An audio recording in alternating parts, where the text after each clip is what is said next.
Hello and welcome to the Charles Cook Podcast. The focus of this podcast is state and local issues here in the state of Tennessee.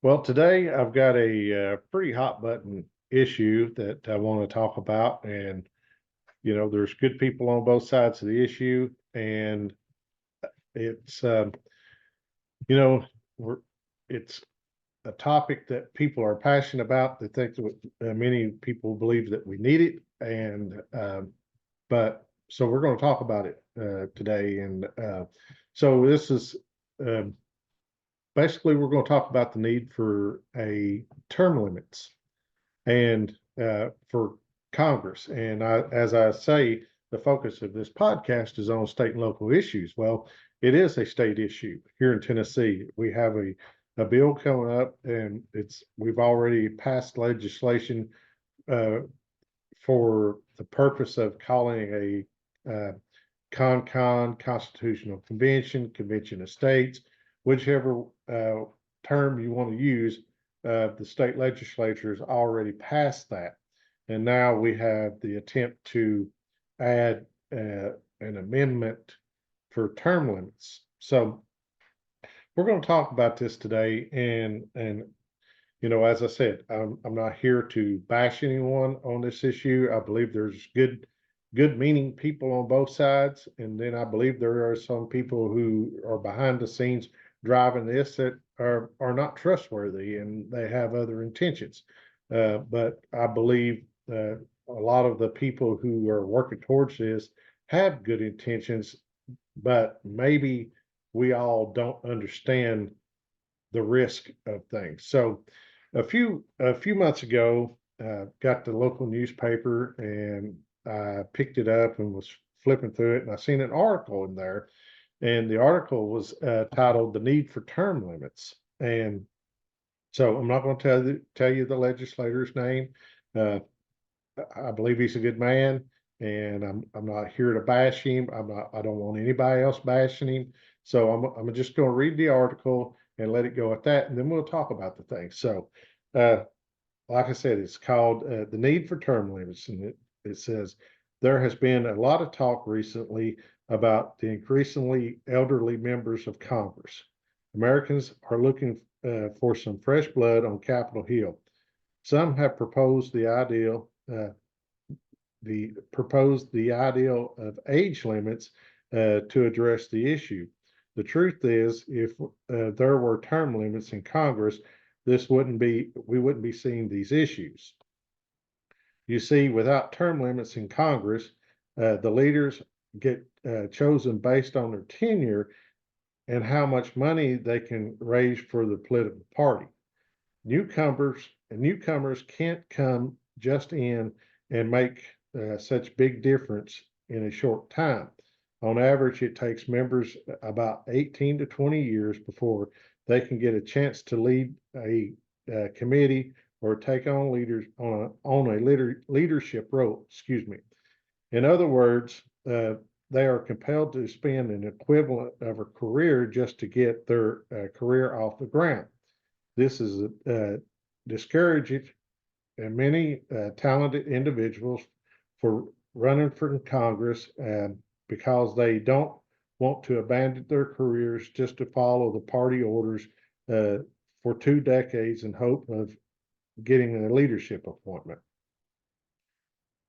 Being in Congress should be about serving the country, not making it a lifelong career. It should be made up of people who are willing to make sacrifices for the good of the nation, and not people who are more interested in their own careers. If we get term limits in place, seniority and fundraising will no longer be the only factors in who climbs the ladder. We'll have more people with big ideals and the ability to get things done. We have more fresh faces in Congress to tackle the nation's problems. I'm proud to say that I supported House Joint Resolution 5 in the Tennessee House this year, where it was passed with 66 votes. Now, this is an article from last year, probably a November time frame. I'll be even prouder to see the state Senate do the same thing soon, making Tennessee the next state to call for a convention to propose term limits for Congress. By doing this, we'll put pressure on Congress to propose their own term limits, or else watch the state step in and do it for them. Okay. So, like I said, there's a lot of people out there who believe that we should have term limits for Congress. And, given the reputation of Congress and their approval rating, I can see that. But if you look at the percentage of people who take part in the voting process, you can make an amendment to the Constitution, the same Constitution that Congress already ignores. Correct? Okay. So let's make sure we get that. So they're proposing to ask for a term limit amendment to get Congress to propose their own term limits. If not, then they're wanting to do an Article 5 convention. So what we need to know is there's already states who have called for an Article 5 convention or a constitutional convention, CONCON. As I said before, convention of states, whatever you want to call it, but it's really called an Article 5 convention. So many people say, well, yeah, it sounds like a simple thing. Let's do it. It's basically it's the silver bullet. We have a way to do this. How many people who think that have actually read what Article 5 says? So I'm going to share this on the screen here. Make sure that I get it up there. Okay. Okay. So this is an article. This is what Article 5 says. The Congress, whenever 2/3 of both houses shall deem it necessary, shall propose amendments to the Constitution. So that's how we've done this. Ever since the Constitution was ratified, every amendment that we've made has been done by Congress. Or on the application of the legislature of 2/3 of the states, the several states, shall call a convention for proposing amendments, which in either case shall be valid to all intents and purposes.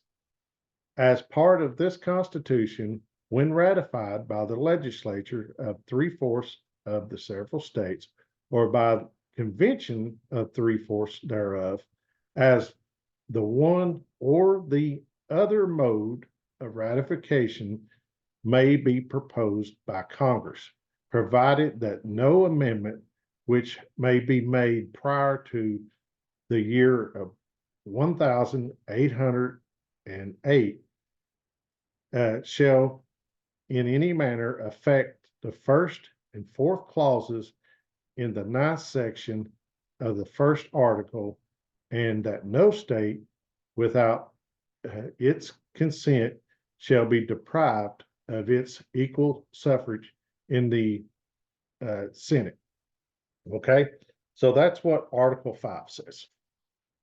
That's what an Article 5 convention or Article 5 gives us the ability to make amendments to the Constitution, either through Congress or 3/4 of the state legislatures calling for a convention to propose new amendments to do it. So that's there's what Article 5 says. Okay, I'm gonna stop sharing that and come back here. So now we know what Article 5 says. Let's talk about an Article 5 convention because we've never had one. Okay. So Article 5 is how we make amendments to the Constitution. As I said that, Either there are two methods to making those amendments, as you've seen in Article 5. So I'm going to go over these again to make sure we understand. There are two methods to making the amendments to the Constitution. One is by Congress and requires 2/3 of both houses. Then the proposed amendments go out to the states for ratification. That's how we've got every amendment to the Constitution, is by that. The other is an Article 5 convention. It requires 2/3 of the states to apply for an Article 5 convention, and then Congress will call the convention for proposing the amendments. Okay, so Congress will call the convention, the same Congress that they're trying to put term limits on. Let's make sure we understand that. Okay, the Article 5 convention methods have never been used. Okay, either way, the proposed amendments are made. They're sent out for ratification. So either with Congress or to the Convention of States. There are two ways to ratify the proposed amendments. One is done by state legislators that will say, okay, we'll vote on it here in Tennessee, Kentucky, whatever, and the state legislatures will vote to ratify it. Or, let's see, and the other one will be by state conventions called in each state that will vote on it. So you could either be a convention of people in the state or the state legislature. Okay, either way, once 3/4 of the states ratify the proposed amendments, they become part of the Constitution. And as I said, we've always done this through Congress. So what would an Article 5 convention look like? Okay, so if we can't get Congress to do it, then you have these people who are calling for a constitutional convention. And several states have already passed this. If I'm not mistaken, it's like 20 states have already have voted their legislators calling for a convention. So they're well over halfway there to getting this done. And that's why I want to talk about this, because you don't realize the dangers of this. The convention is an assembly of a group of delegates, with special sovereign power. Okay, this is important because the delegates holds the power of the people they represent. This was the power that the delegates held in Philadelphia in the Convention of 1787, when the Constitution was written and ratified. So when they come up with the Constitution, this was the same powers that these people had. It was because of this power that they were able to give us a Republican form of government. Okay, remember that Ben Franklin coming out and the lady saying, well, what kind of government did you give us? And he said, a republic, if you can keep it. So in an Article 5 convention has the power to, an Article 5 convention has the power to propose new amendments, but also has the power to change the government we have now. A lot of people don't understand this. This is where people are not hearing the truth on this, okay? And this is exactly, you need to understand, this is how we got the Constitution. That is exactly what happened in 1787. How would a convention method work? Well, there are 3 steps. Step 1, 2/3 of the states must call the application to Congress for Congress to call the convention. Okay. Step 2 is once Congress receives the 34 state applications for the proposed amendments, Congress calls the convention. Article 1, Section 8, Clause 18, also known as the necessary and proper clause, allows Congress to organize it. The same Congress that you're going to impose these amendments on, that you're working around, allows Congress to do this. Okay? And so that means Congress will decide the date, the time, the place, the delegate selection process, and other logistics. Okay? Keep that in mind. States do not call conventions nor propose amendments. What path the convention takes will dictate how it's ratified. If only amendments are proposed by the convention, the mode of ratification will be chosen by Congress, by either state legislature or by the people in state ratifying conventions. Okay? So that's what Article 5 says. However, if a new constitution comes out of the convention, that proposed constitution will have its own mode of ratification, altogether bypassing the mode of ratification in Article 5. So Article 5 told you what it was. But now if these delegates go in there and they change everything up and give us a new constitution, they will set the mode of ratification. Okay? Now, people say, oh, that can't happen. Well, it did. The only time we had one. Okay?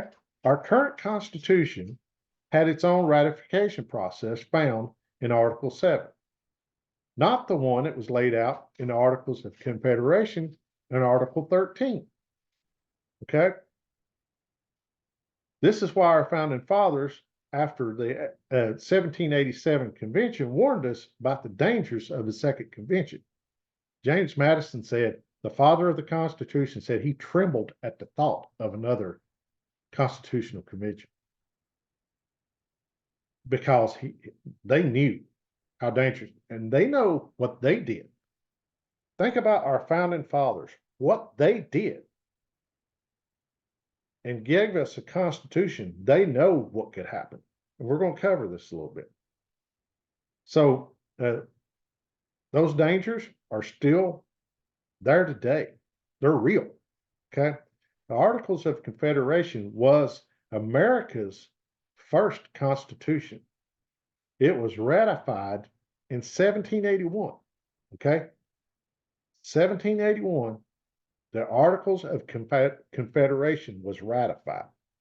It was the law of the land. In 1887, a convention of delegates were called to make changes to the Articles of Confederation in Philadelphia. Okay? To make changes to the Articles of Confederation. Make changes. Remember that. The delegates were sent to only make amendments, but they scrapped the whole thing.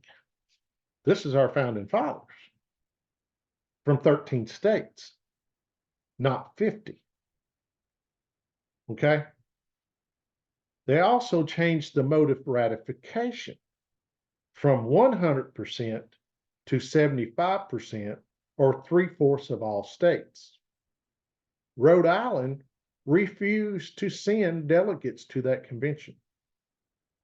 So they knew if, with the 13 states, if Rhode Island didn't send delegates to the convention, it didn't matter what they did to make changes or what they discussed. They didn't have the 100% of the votes to ratify the changes to the Articles of Confederation. So what did they do? They scrapped it simply because they didn't have 100% of the vote. You seeing how you're getting to see what kind of situation we're getting in here now because people think we have a silver bullet and the easy way out? Dangerous. In the beginning of the 1787 convention, the delegates voted to conduct a convention in secret. Okay.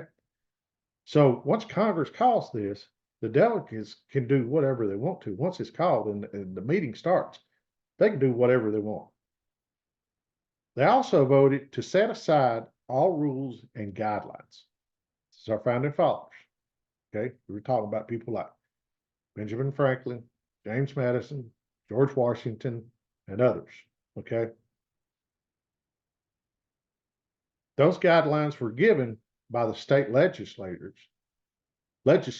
and by Congress. Even the states and Congress said, here's your guidelines and you need to follow these. Well, they got in secret and they didn't follow.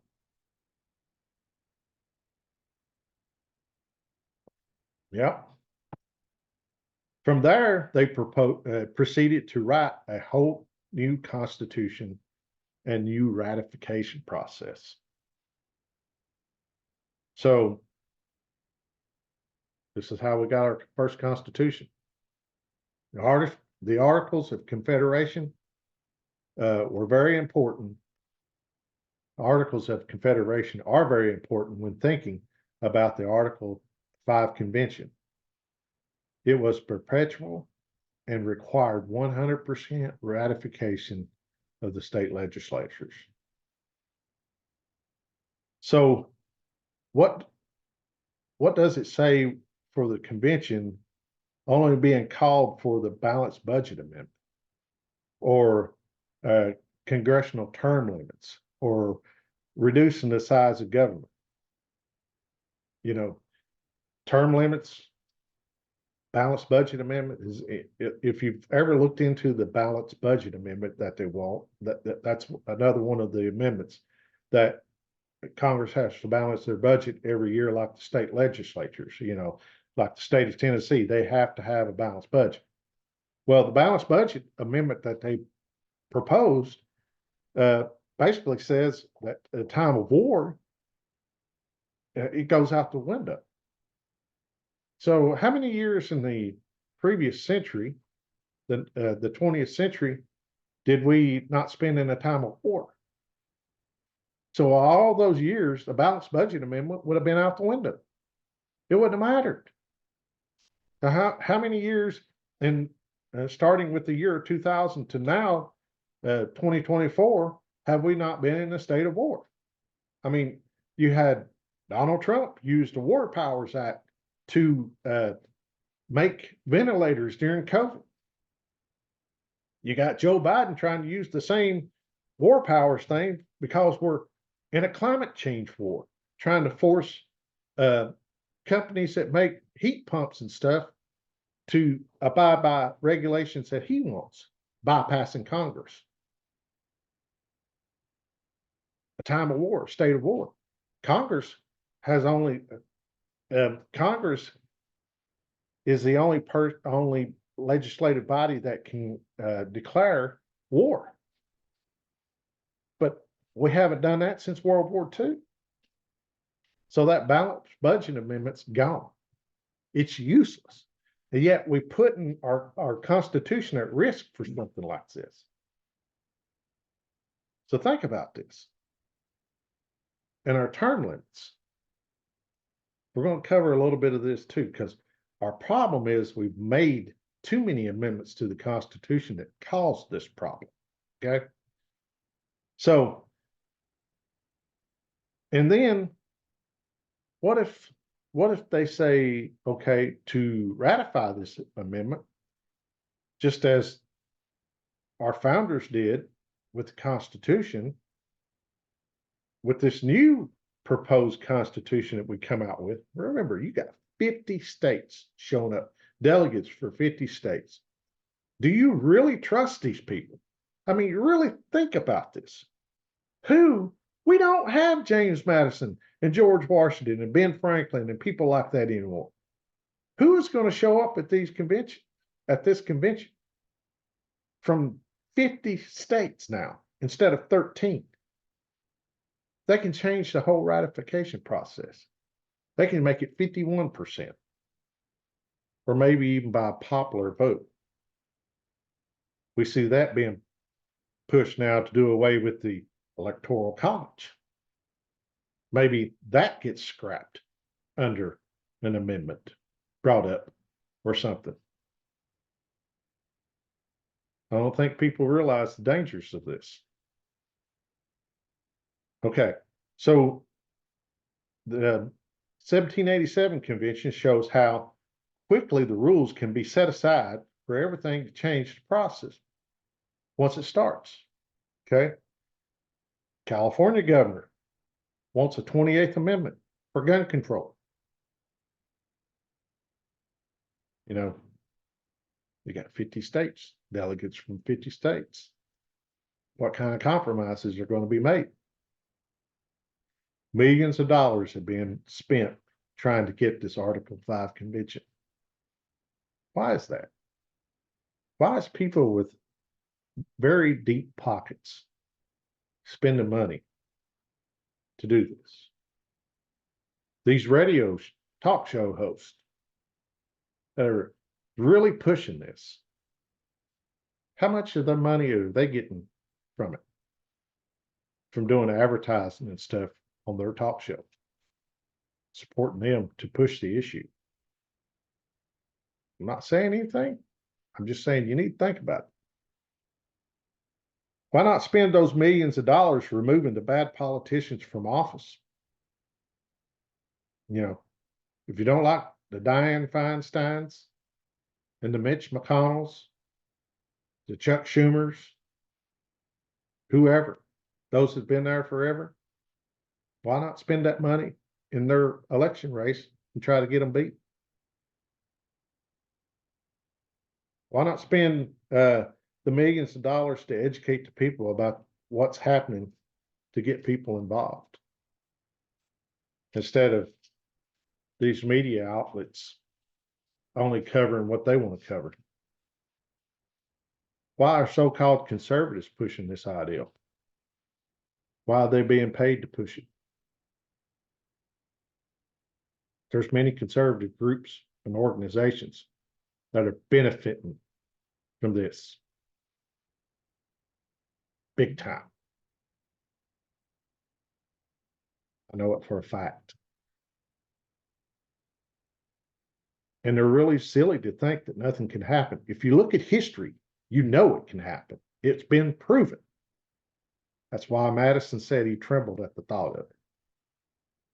Why are we proposing term limits at the federal level? Why is the state legislatures so interested in the federal level? Why don't the state legislatures impose term limits on themselves? Why aren't they proposing term limits on local governments?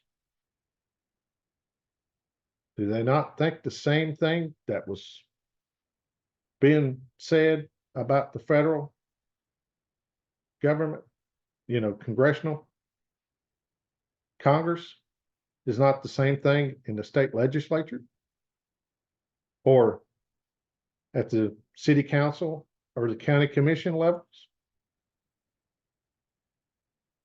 Why is it just on Congress? Who's behind the convention push that puts our Constitution at risk? Do some research. Okay, do some research on the issue.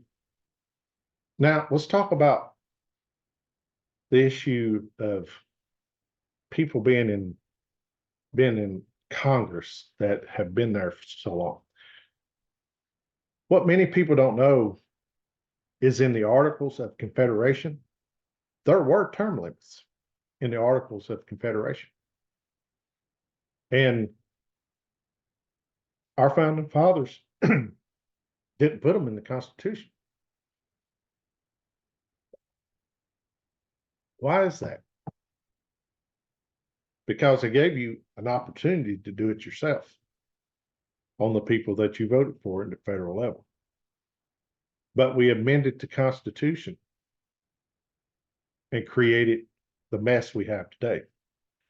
So those people who look at Mitch McConnell and Senator Dianne Feinstein, which is passed away now, and Chuck Schumer, our original Constitution gave us a way to deal with that until the 17th Amendment was ratified. The state legislatures sent our senators to Washington. The Senate belonged, it was the state's house. There's two houses of Congress. There's the House of Representatives and the Senate. The Senate belonged to the state legislature. Okay. If there was someone that's why every state has two. Doesn't matter the size or whatever. They have two senators. And being at the state legislature, if you were in the Senate, you were appointed to the Senate by the state legislature. You wasn't there by a popular vote. The 17th Amendment changed that.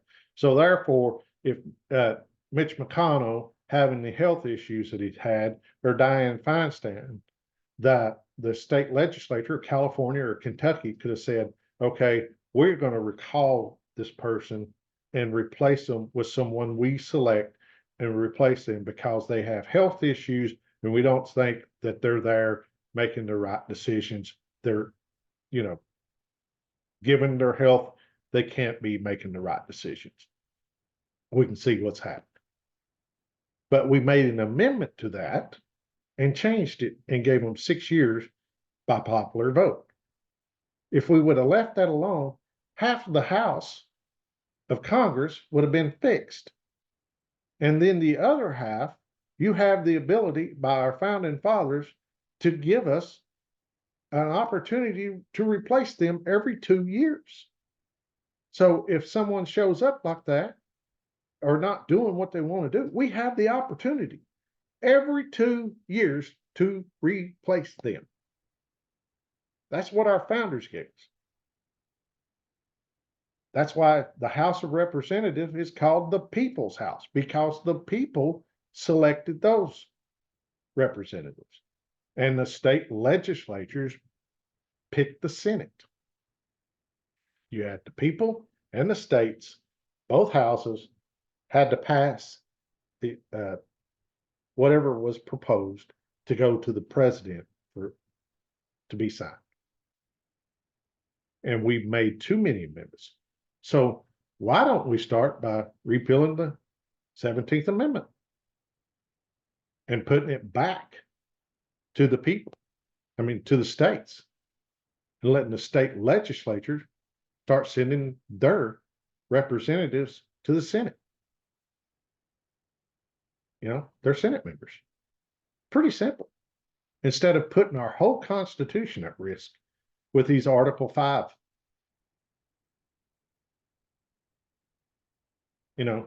Everybody's looking for a silver bullet, and you have these people dangling that carrot out there, and people are jumping after it. They don't realize and take the time to do the research to see what risk it is to our country and our Constitution.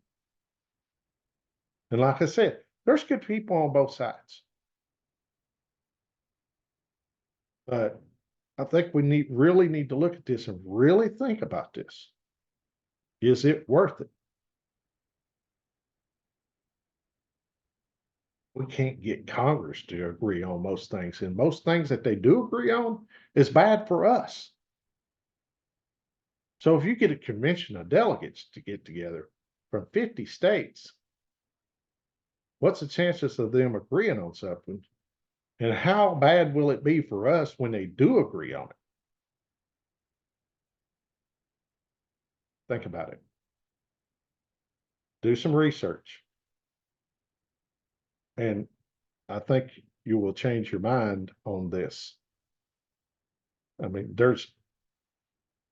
I understand people are frustrated. They're tired of having a Congress that has 20% approval rating.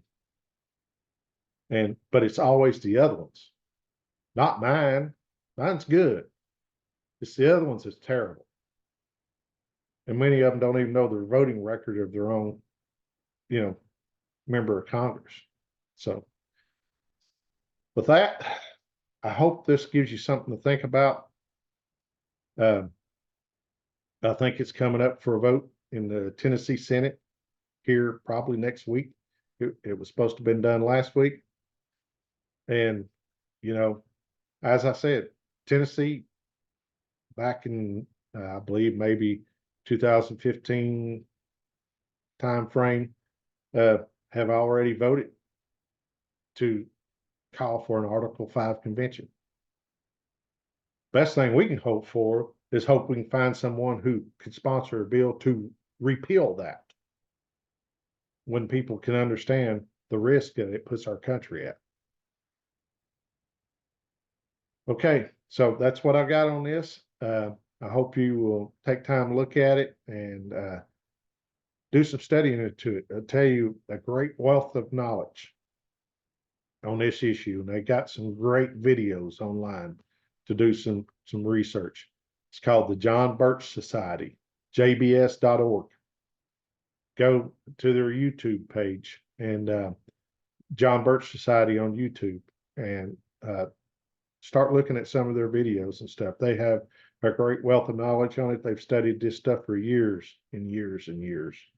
And since basically the balanced budget stuff started in the 80s. So watch some videos on it. Be a great learning